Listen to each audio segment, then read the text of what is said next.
Micaiah must have felt the pressure a little bit. There he is in front of the thrones of the king of Israel and the kings of Judah. They're there in their royal robes.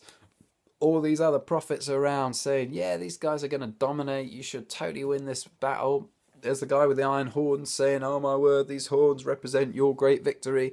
And Micaiah's brought into that situation. He must have, because he's a person, he must have suddenly thought, they're not going to like what I have to say. Maybe I should keep my mouth shut. But ultimately he doesn't, because he is a real prophet of the Lord. He tells them what he's seen. He says, if you go and fight this fight, you're gonna get destroyed. And God's told me that he's put a lying spirit in the mouths of all these other prophets here. And that took a great deal of courage.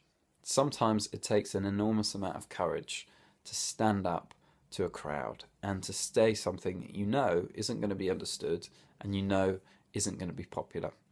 And as people who follow Jesus, we have a challenge and an invitation to be people who speak the words of Jesus Christ, who speak authentically words that represent his word, words that represent his will for the world, words that we read in the scripture. The temptation is always to compromise, and also it's a temptation to keep our mouths shut. And the reason we face that temptation is because we all want to be liked. We all want to be popular. It's more comfortable to fit into the crowd than it is to stand outside it. But know this, if we only ever speak things that are popular in this world, we're not an authentic voice. We're just an echo. We're just an echo of what we're hearing in the music that we listen to. We're an echo of what we hear on the TV programs that we watch. We're an echo of the things that are in the mouths of our friends and the people that we work with. We're just this echo of the world. And the invitation is to be a prophet. The way that you're a prophet is you're a voice. You're someone who says something that cuts across the grain, that is different. Just because it's different, just because it's unpopular, doesn't make you a prophet. I'm sure I've said lots of things that have been unpopular over the years, and I haven't been particularly speaking God's words.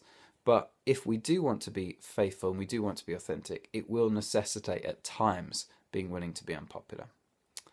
What will that look like for you in your context? How will you stand up for the things that God tells us to do and to say in a way that's full of kindness and grace, but also in a way that is full of his truth?